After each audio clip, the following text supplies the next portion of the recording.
All right, and welcome to Best of NWF's Raw, September 14, 2015 after show, coming to you live from Memphis, Tennessee. This Raw was a little boring at times, some high spots, some low spots, so let's jump right into it.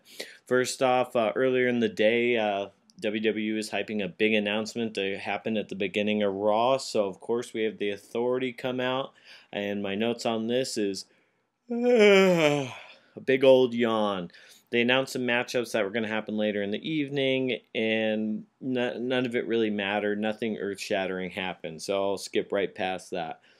Next up, you had the New Day versus the Primetime Players. Now, of course, you know, the New Day have been on fire of late. They've been really getting good and locked into their characters. And then you have the Primetime Players, which were a very promising tag team, but it seems like they've definitely taken a backseat to the Dudley Boys. You have the New Day picking up the victory here, and I don't really know what's next for the Primetime Players. I feel kind of bad for them. They had a lot of momentum, and it looks like it's been halted in its tracks now. So, moving forward, I mean, I think that eventually the Dudley Boys will win the titles and maybe hang on to them to WrestleMania until someone defeats them. But I am happy to see that it's going to be a one tag team versus one tag team match at Night of Champions. After that, we have a nice little backstage segment with Charlotte and Ric Flair. And of course, they're hyping up the match later in the evening versus Charlotte and Nikki Bella. I was really hoping with all this that Charlotte could actually pull off the victory, stopping Nikki Bella from passing AJ Lee as the longest running Divas champion. But as we saw moving forward with this, it's a night of disappointments. So after that, we have Paige versus Sasha Banks.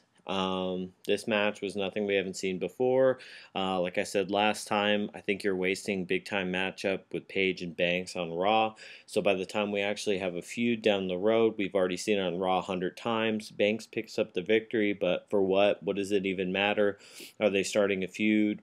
We don't know. So I'm going to go ahead and say I didn't really care for that match at all. There's no point in having it. After that, we have Miz TV Segment, where he brings out the Wyatts. This segment, another Miz TV segment that was way off mark. The Wyatts should never be on the Miz TV. That's not their domain. And, you know, halfway through this segment, you have Roman Reigns and Dean Ambrose coming down to the ring, pretty much saying that they do have a third member for Night of Champions. Please, God, let's hope it's not Randy Orton. We don't want to see that. Hopefully it's someone new or someone that I'm not thinking of, but I really don't want to see some boring person come out with them. I'd rather be the Brooklyn Brawler at this point. Like I said, this Miz TV segment was way off the mark. I think he's been having a lot more misses than hits lately for himself. After this, we have a match pitting against Cena and Sheamus. This is just like the Sheamus and Orton. We've seen this 100 times. We've seen this on Raw 100 times. I mean, I just don't care who wins or who loses. And it's not just that I don't like Cena. It's just that I don't care for this match. We've already seen it before. Cena, of course, picks up the victory on this match. So no shock there. I don't even know why we had this match. I don't know why he has any matches, to be honest with you. After that, we have Ryback come out, you know, give a little promo. You know, I like that he's talking a little bit more on the mic. I just think they shouldn't let him be too corny when he gets out there. That might be his personality deep down, but I think that's part of his personality that we don't really need to see. We have Kevin Owens kind of interrupt him. Not the best promos from him, but at least the Intercontinental Championship is getting a one-on-one matchup, and hopefully, you know, we'll have an exciting outcome to this match in the feud going forward. After this, we had Stardust come out with the Ascension, and I'm guessing they were going to have a match versus Neville and the Lucha Dragons. It wasn't explained very clearly. You know, they came out, they all brawled, and then that was it. There was no match. There was no announcement of another match. I'm not sure what happened. And later in the show, we found out that that was pretty much setting up a pre-show for Night of Champions, which I could have lived without this segment. I would have rather seen the Ascension versus the Lucha Dragons or something else to kind of set this up. So that was awkward. I just have question marks written around this. It didn't make any sense for this. After this, we had a little promo for Nikki Bella full of B-roll from, like, I don't even know where they got this footage from, pretty much touting about being the longest reigning Divas champion. I mean, I guess this is good heel work, but the problem is that you've pretty much crapped on the Divas division for so long, and this reign has really meant nothing. She's barely defended it, and when she has, I mean, the matches have not been very good, so I don't even think it matters. And then beyond that, saying the longest running Divas champion, what does that even mean in an age where you barely wrestle or even defend the title? I don't think it even matters. After that little promo, of course, we have Charlotte versus Nikki. Charlotte came out strong and showed really why the women of NXT deserve to be in those top spots on Raw, because they're just light years ahead of Nikki Bella. She says she's been in the company 8 years, and for 8 years in the company, I feel like she should do a little better. Charlotte hasn't been wrestling that long, but she is way better than Nikki Bella. So, of course, we have shenanigans in this match. I thought it was going to end in a DQ, so Nikki could retain her title, but we have a little twin magic. We have Brie come in the match. Charlotte pins Brie. The ref counts to 3. In all intents and purposes, she won the match. Then, there's some confusion, and then Stephanie McMahon comes out to pretty much notify us that no, she did not win the title.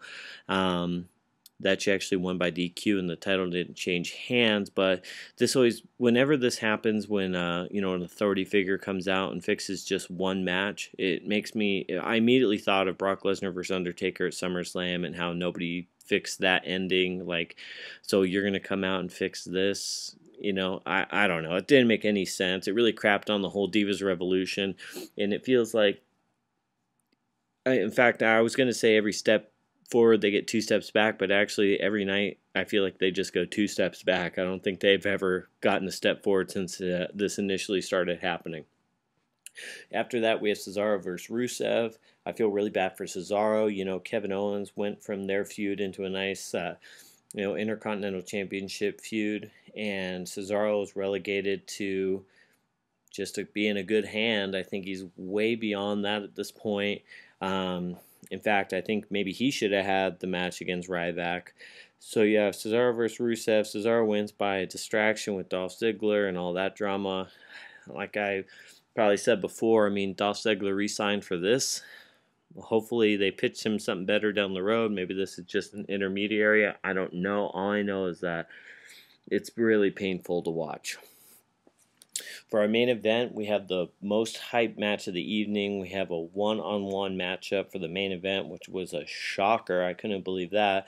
That was more of a shock than Sting actually wrestling on Raw. So you have Sting versus The Big Show. Now this match starts out, one-on-one, and next thing you know, it's a 2-on-2 match. You have Sting and Cena versus Show and Seth Rollins. So, of course, they ruined that one-on-one matchup. I don't know why we have to have multi-man tags every single main event ever. There's no stakes in that. Who cares who wins?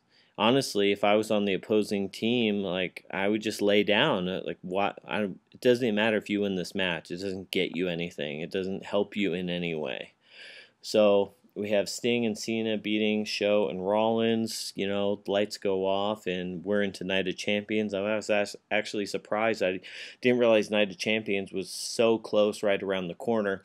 And, right after SummerSlam, I was thinking to myself, how are they going to develop these feuds leading into Night of Champions? And the answer is they just haven't given a shit about any of these feuds.